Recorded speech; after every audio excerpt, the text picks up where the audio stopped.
और आपको सभी का स्वागत। शुरुआत शाजिया आलमी आपसे कर रही हूं।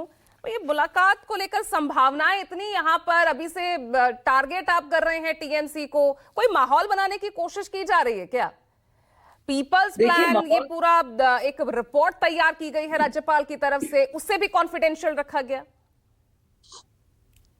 नमस्कार और आदाब आपको भी और सारे पैनलिस्ट को भी और जो हमारे दर्शक हैं उन सबको भी। देखिए, अटकलें हों, ये संभावना हो, ये इम्कानात हों, ये कुछ भी आप, ये कुछ इशारा या संकेत हो, ये सब बातें तो हो रही हैं, लेकिन आप समझिए कि खास तौर से फैक्चुअली क्या हुआ है। फैक्चुअली जब ये सवाल पूछे गए गवर्नर साहब से तो उन्होंने 356 के तहत राष्ट्रपति शासन लगाए जाने के मामले को टाला है। लेकिन ये जरूर है कि भारत के संविधान में इस सिचुएशन को डील करने के लिए बहुत सारे रास्ते हैं और पर्याप्त इसके लिए प्रावधान है। तो उनके रिश्ते सौहार्दपूर्ण हैं, लेकिन आप बंगाल के अंदर हालात को देखिए और लगातार हम ये बातें सुनते हुए आ रहे हैं। और इसे इलेक्शन से पहले की बात नहीं है, ये पिछले असेंबली के इलेक्शन के बाद आप देखेंगे, लोकसभा इलेक्शन के बाद और दौरान एक ही एक राज्य है जहां इतनी ज्यादा हिंसा होती है, जहां लोगों को डर लगता है बाहर निकलने से और वोट देने से, और इलेक्शंस के बाद भी किस तरह से लोगों को परेशान किया जाता है। और आप देखिए, जब राज्य सरकार को सांसद और विधायक पर हमले के पीछे जिम्मेदार लोगों को 24 घंटे के अंदर ही गिरफ्तार किया जाना था, और क्या हुआ उसका, तो पुलिस की जो हालत है और क्रिमिनल और पुलिस का जो नेक्सस है वहां पे, वो बहुत ही खतरनाक है। तो किस तरह से आप सुनिश्चित कराएंगे कि लॉ एंड ऑर्डर वहां पे बरकरार किया जाए? क्या ये जरूरी नहीं है? Right to life, right to safety, क्या संविधान इसकी ताकीद नहीं करता? तो अगर राज्य सरकार लगातार इस तरह की गलतियां कर रही है तो जाहिर है गवर्नर का पूरा हक है कि वो प्रेसिडेंट से भी मिले और अपनी बात सामने भी रखे। लेकिन जब उनसे ये पूछा गया कि वाकई में आप इस बारे में सोचा जा रहा है, तो उन्होंने कहा संविधान के पास पर्याप्त समाधान है। तो मुझे लगता नहीं है कि इतने ज्यादा उसको सीरियसली लेने की भी जरूरत है। और ये राज्य के कई हिस्सों में अब लगातार आप देखिए गुंडा राज है और इसी की वो बात कर रहे हैं। और ये जिम्मेदारी है बंगाल की भी कि अपने नागरिकों को रक्षा करें, सुरक्षित रखें।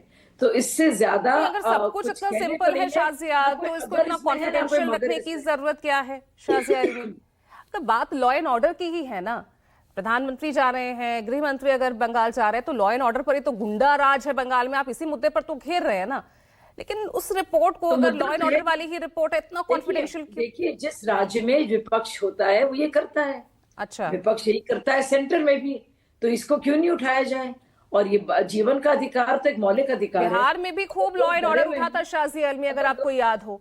वहां पर भी दिन दहाड़े कारोबारियों की हत्या हो रही है, अपराधियों को सरेआम हॉस्पिटल में गोलियों से छलनी किया जा रहा है, चुनाव से ठीक पहले बाहुबलियों को मौत के घाट उतारा गया। ये सब हुआ, विपक्ष ने खूब उठाया, तब गवर्नर नहीं पहुंचे मुलाकात करने। आपने देखा बिहार में किस तरह से एक भी, मतलब ये सारे इलेक्शन इतनी शांतिपूर्ण तरीके से हुआ है, एक भी हिंसा का मामला सामने नहीं आया। और आप खुद ही सोचिए, मतलब इससे आगे अगर मगर करने की हमें जरूरत नहीं है। सब जानते हैं बंगाल में क्या हालात है, बंगाल के लोग जानते हैं। हमने देखा है पहले भी कितने चुनाव हुए जहाँ कितनी पुलिस की टुकड़ियां, सीआरपीएफ की टुकड़ियां जाती हैं, उनको कैसे मारा पीटा जाता है।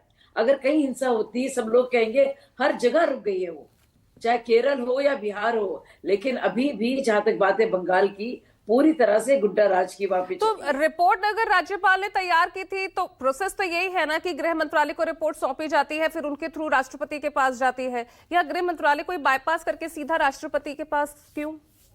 देखिए, इसके बारे में मुझे कोई नहीं, इसके बारे में कोई ना, मुझे लगता नहीं कि मुझे खुद कोई अटकलें लगानी चाहिए। इसके बारे में कोई अतिरिक्त जानकारी मेरे पास है, तो ये जरूर है कि मेरे पास इसके बारे में इससे ज्यादा कोई जानकारी नहीं है। जो सामने है तथ्यात्मक तौर पर वो मैंने आपको बता दिया है। लेकिन बंगाल में बहुत सीरियस हालात है और हर चीज, अब चाहे असेंबली इलेक्शन हो या लोकसभा इलेक्शन हो, चाहे इलेक्शन से पहले की बात हो, इलेक्शन के बाद की बात हो, इलेक्शन के दौरान बात हो, आप देखिए किस तरह के हालात है।